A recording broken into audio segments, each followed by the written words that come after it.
Hey, what's up, YouTube?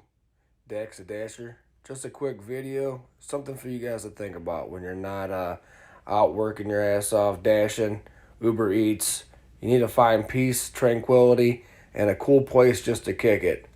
If you're ever in Central Florida, east side, just south of Daytona, it's called New Smyrna Beach. Check it out. Very quaint, very small town, but they do a great job. So check it out. That's Joe and Tony's restaurant.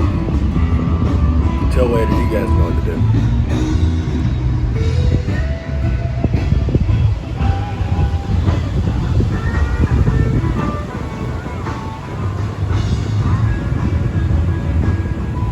do. Dude, check out this skim. It's like 60 feet longer. Plus, watch this.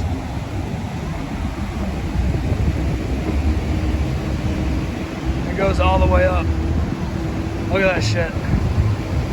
Isn't that cool? Here's a good one. Watch this.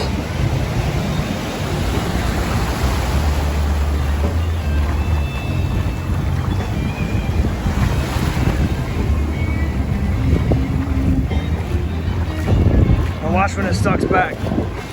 Dude, you'd be flying down here. Look at this. There it goes.